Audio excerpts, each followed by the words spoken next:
kasih kepada Ibu Moderator, Bu Sandra. Izin saya share screen materi yang akan saya sampaikan. Oke, kita akan mulai. Selamat pagi rekan-rekan semuanya. Saya senang sekali mendapat kesempatan menyampaikan riset saya yang sudah riset kami sebetulnya yang sudah berlangsung begitu lama, ya, relatif lama.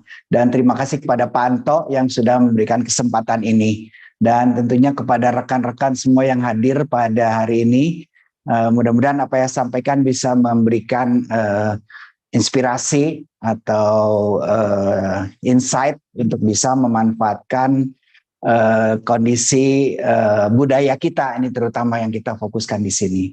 Nah, Bapak Ibu dan saudara sekalian, yang saya sampaikan sesuai judul tadi, strategi restorasi digital dan enhancement untuk pelestarian manuskrip kuno. Saya Setiawan Hadi, seperti disampaikan tadi bersama tim, yang mungkin sebagian juga ada yang hadir di sini. Terima kasih semuanya. Kemudian yang pertama kita akan lihat agenda yang akan saya sampaikan dalam bentar. Oke, sebentar. Oke, ini agenda yang sampaikan. Kita akan bicara mengenai, saya akan sampaikan mengenai pengantar, kemudian strategi yang telah kami lakukan dan mungkin masih sedang dilakukan mengenai digitalisasi, indeksasi, akses dan temu kembali dari data manuskrip kuno, strategi yang sedang dilakukan dalam konteks restorasi dan replikasi, dan akan kita akhiri dengan penutup. Nah, Bapak Ibu sekalian, kita awali dengan sebuah pengantar saja. Kami bekerja di dalam kondisi atau objeknya itu adalah manuskrip kuno, ya, yang ditulis pada lontar. Ya, kita tahu lontar itu adalah objek organik, ya, dari pohon, dari daun palm leaf, dan ditulis pada abad 15, sekitar abad 15, dan tidak ditulis dengan tinta tetapi disayat, ya. Ini ada sejarah yang tersendiri, tentunya teman-teman yang mungkin dari Fakultas Ilmu Budaya lebih tahu hal ini.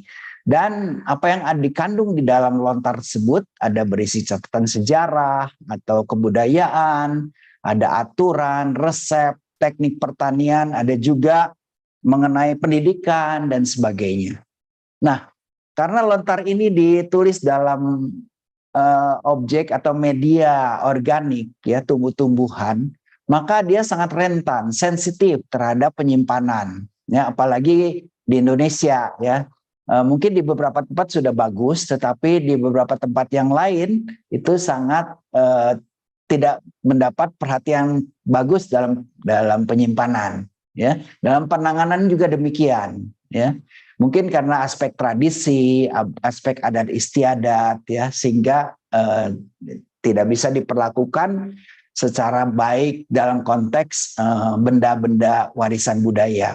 Dan sangat pekat terhadap suhu tentunya. Ya, nanti kita akan tunjukkan karena saya bicara restorasi, banyak lontar yang rusak. Ya, dengan rusak berarti hilang catatan di dalamnya. Ya, kalau hilang ya plus minus, ya, kita bisa kehilangan informasi. Bukan fisik yang hilang, mungkin informasi juga jadi hilang. Kira-kira demikian. Dan apabila penelitian yang kami lakukan sudah cukup lama, dimulai dari tahun 2015, di mana kami melakukan penelitian yang namanya Amadi, kerjasama dengan Perancis, di mana dilanjutkan lagi tahun 2019 dengan Amira, di bawah koordinasi dengan Kementerian Pendidikan dan Kebudayaan, dan yang current pada saat ini adalah DREAM. Dari Amadi kami berhasil mendapatkan sebuah dataset atau membangun sebuah dataset manuskrip Sunda kuno dari suatu tempat, ya. Kemudian dari Amira kami melakukan semacam akses kepada dataset tersebut untuk mencari kembali, ya, searching dan sebagainya. Dan DREAM ini yang menjadi tindak lanjut kami adalah mengenai bagaimana kita merestorasi citra digital atau citra digital manuskrip kuno ini yang hilang dalam konteks ada serpian-serpian yang hilang sehingga kata-kata atau silabel atau aksaranya hilang. Dan ini dimulai tahun 2022 di bawah penelitian Kemristek Dikti Universitas Pajajaran, kalau dikenal dengan nama BIMA.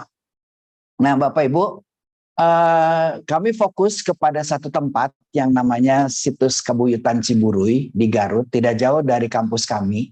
Dan memang karena ini adalah situs, walaupun disebut situs bersejarah, tapi juga mengandung aspek adat istiadat. Ya, nah itu kita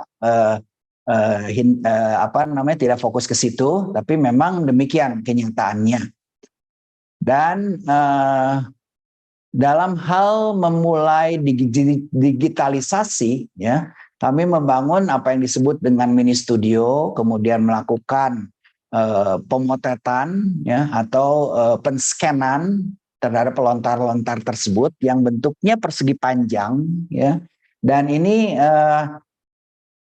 ada keterbatasan di mana kami hanya bisa melakukan pada waktu-waktu tertentu, ya, kira-kira demikian, sehingga tidak bisa sekaligus. Terdapat sekitar 1000 lebih, ya, yang ada. Termasuk juga nanti ada juga lontar-lontar yang tersimpan di tempat-tempat lain, ya. Tapi kami fokus kepada lontar di tempat ini. Nah, ini contoh hasil digitalisasi, ya. Kalau Bapak Ibu lihat yang paling atas itu ya baguslah, relatif bagus. Sampai ke bawah bagus. Tapi ada juga lontar yang memang kalau Bapak Ibu di bagian kanan itu yang memang serpihan, ya, serpihan. Sehingga untuk seperti puzzle, ya. Dan ini memang tidak mudah untuk menyatukannya.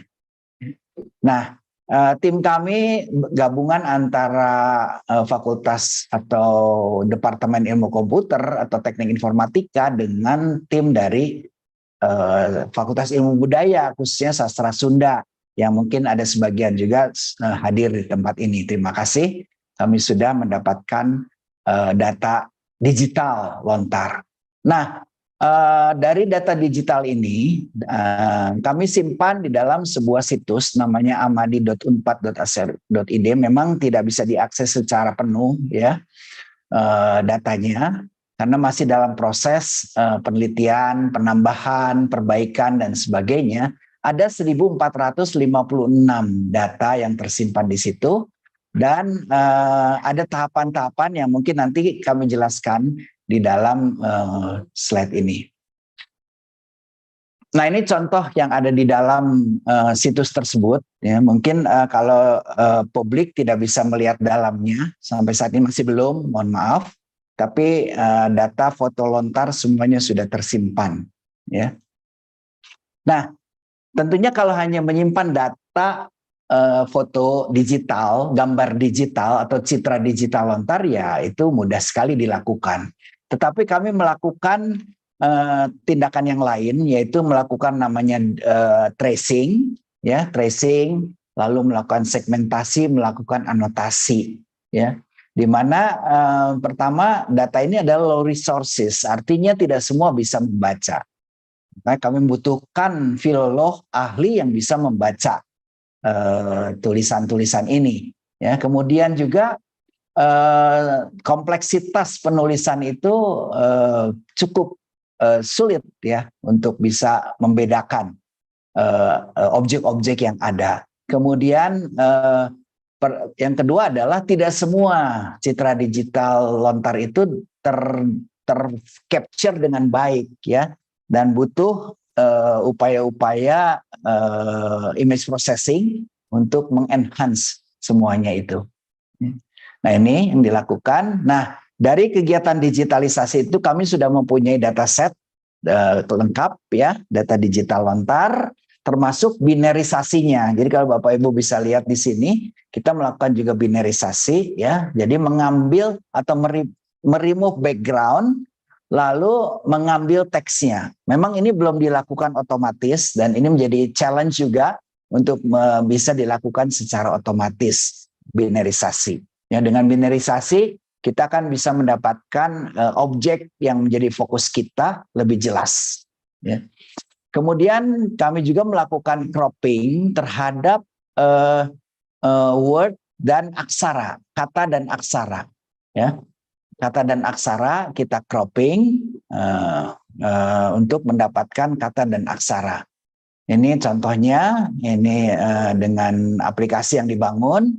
Kemudian kita punya data set kata-kata, ya. Tentunya ini punya ID kata-kata tersebut apa, lalu ada di mana, di dalam lontar yang mana, dan urutan keberapa di dalam lontar tersebut. Kita simpan datanya. Ini kalau yang ini bentuknya bounding box-nya dengan persegi, ya. Di sini ada juga yang bounding box-nya kontur. Ini kita ambil secara kontur.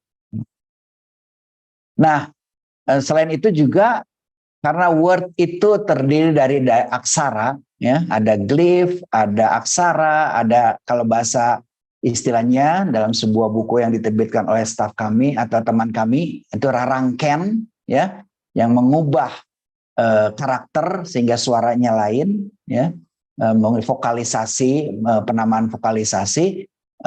Kita juga mengekstrak data set aksara, ya, dan ini luar biasa banyak, ya. Dan persoalannya adalah stylenya berbeda-beda karena ini ditulis tangan. Style misalnya huruf atau karakter HA misalkan, ya, itu memiliki perbedaan, sama seperti kita menulis huruf M atau K, masing-masing punya style tersendiri. Nah, ini yang sangat menantang buat kami untuk melakukan semacam pengenalan aksara. Nah, dari dataset itu juga kami melakukan image processing, ya, pengolahan, ya, sedemikian rupa sehingga kami bisa mendapatkan objek aksara maupun kata yang jelas, yang backgroundnya hilang, ya, sehingga tinggal objeknya. Nah, setelah kami memiliki dataset tersebut, ya, kami melakukan namanya indexing, ya, dengan harapan sebagaimana kami melakukan atau mendapat masukan yang dirindukan oleh para filolog, para peneliti dalam bidang budaya itu mencari kata atau aksara di dalam lontar, ya, ada di dalam lontar mana saja dan sebagainya. Dan kami melakukan index generator sementara masih dalam word level, ya. Jadi misalkan kata ageng di sini Bapak Ibu bisa lihat dia ada di lontar mana. Kemudian ada di karena dalam satu lontar bisa aja terdapat kata ageng. Kalau Bapak Ibu lihat di sini ageng itu ada kurung 3, artinya ada 3 kata ageng di dalam lontar ID yang berwarna biru itu, ya. Dan ini bisa kita lihat konteks-konteksnya apa kata keberapa, harusnya ada 3. Nah, ini kami membangun contohnya ada indeks di sini. Ya, kata contoh yang lain dalam lontar yang lain, ya, kata ageng itu ada 1, ya. Kemudian di sini dituliskan nomor atau nomor urut katanya dan kami melakukan segmentasi kata yang mana, ya. Ini bisa sudah dilihat. Nah, selain itu, selain kami melakukan indeksasi, kami juga melakukan searching, ya, proses searching, ya, sehingga bisa lebih mudah dilakukan dan web base, ya, sehingga bisa dicari kata dari seluruh lontar yang ada dan menandai kata-kata yang atau aksara atau word yang ada di dalam lontar tersebut, ya. Kemudian selain itu juga karena dengan bantuan filolog juga dilakukan yang namanya transliterasi dan translasi. Aksara yang tertulis tentunya tidak bisa kita baca, ya. Tidak, kalau bukan ahlinya tidak bisa kita baca. Untuk itu perlu ditransliterasi sehingga bisa dibaca dengan Latin, ya, dengan huruf Latin, kata Latin. Tapi itu pun karena ini manuskrip kuno tidak bisa kita pahami sebagian. Ada sebagian yang kita mengerti, sebagian tidak mengerti. Makanya perlu ditranslasi. Jadi bahasa Indonesia, bahasa Inggris, dan sebagainya itu tentunya di dalam dunia nanti dalam konteks NLP, ya, translation. Nah, ini cukup menarik karena dengan begitu kita bisa memahami apa yang ada di dalam isi lontar tersebut. Dan tentunya penerapan AI sudah kami lakukan dalam searching tersebut ya. Selama ini kami menggunakan Faster RCNN, kemudian beberapa arsitektur yang lain yang kami gunakan untuk searching dari tahap sekarang masih tahap searching untuk karakter, belum kepada word ya. Sehingga masih ada kesempatan challenge untuk melakukan eksperimen tentang ini. Kenapa? Karena word itu terdiri dari banyak aksara ya. Nah, ini tentunya sangat menarik kita menggabungkan semua aspek yang ada. Nah, ini searching. Nah, publikasi sudah kami lakukan. Nah, ini sebetulnya inti dari pembicaraan yang ingin saya sampaikan. Kondisi lontar itu tahun 2022 kami survei tidak banyak ya. Yang baik 120, kebanyakan jelek lontarnya, rusak lah katakanlah damage. Ada yang damage-nya low, kami kategorikan low, walaupun ini belum tidak fleksibel, ini masih fleksibel kerusakannya. Ini contohnya Bapak Ibu, ini kami anggap baik ya, karena dia lengkap, bentuknya lengkap. Ini normal lah, normal ya, tidak ada kerusakan. Tapi ada beberapa lontar lain mungkin kalau Bapak Ibu lihat ada kerusakan di dalam konteks ada karakter yang hilang, ada bagian lontar yang tercabik ya. Sedikit memang dan itu bisa diprediksi kata apa di situ karena masih ada sebagian kata yang muncul. Tapi yang sedikit lebih parah adalah yang ini ya, di mana potongan-potongan ini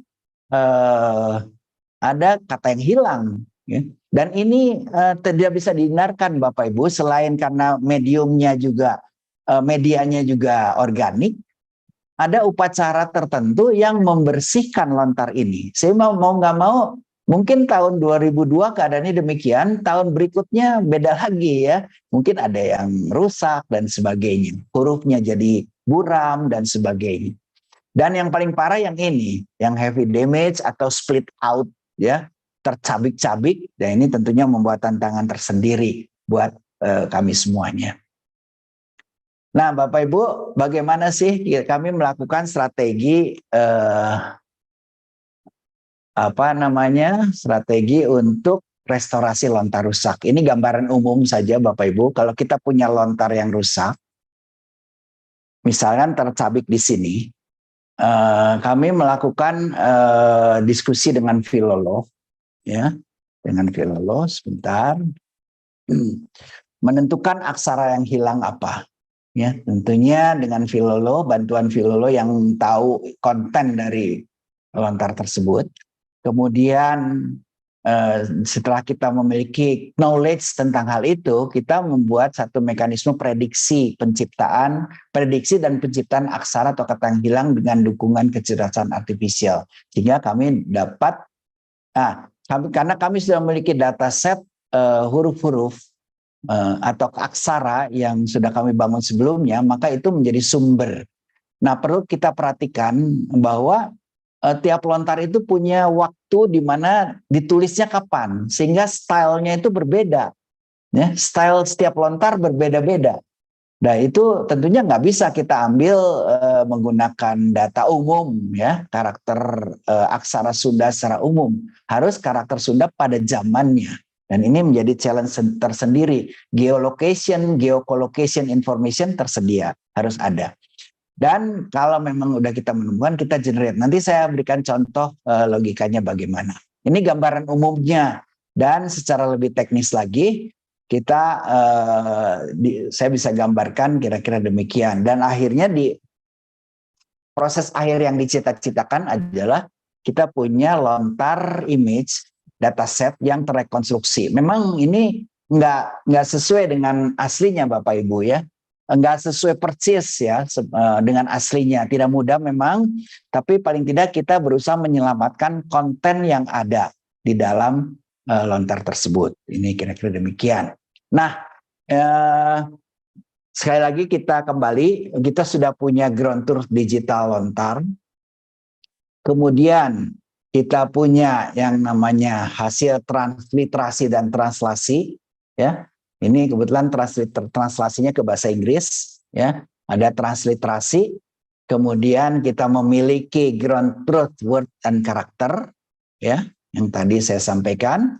Nah, kita sudah punya modal dasar untuk melibatkan AI di dalam ancient manuscript processing. Ya, kita sudah punya data digital, data aksara, data kata, data transliterasi, data translasi, dan yang paling penting adalah support dari para filolog yang memang ahli di dalam membaca lontar tersebut. Sehingga ada terbuka peluang di sini, ya, prediksi cerdas kata dan aksara, restorasi otomatis untuk manuskrip yang rusak, dan kemudian mungkin nanti masuk kepada OCR, transliterasi. Jadi diberikan lontar, kemudian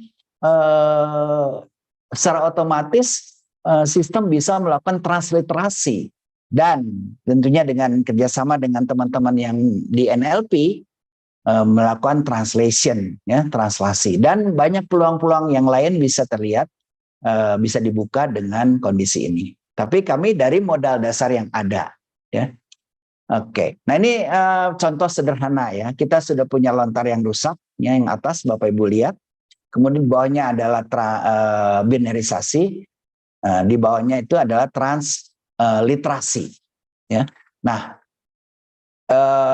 seperti saya sampaikan, misalkan kata pajang itu kita sudah crop, kata kasusahan, ya, pajang nu, ya, mohon maaf saya pakai bahasa yang ada di situ, pajang nu kasusahan, kita sudah punya croppingnya, ya. Nah, berikutnya kita punya juga yang lain, ya, semua artinya semua kita ambil, ya, jedeng, tineng, ya, itu kita ambil semuanya, kita punya crop semua. Yang jadi persoalan adalah yang ini Bapak Ibu, ini ada karakter atau bagian dari lontar yang tercabik.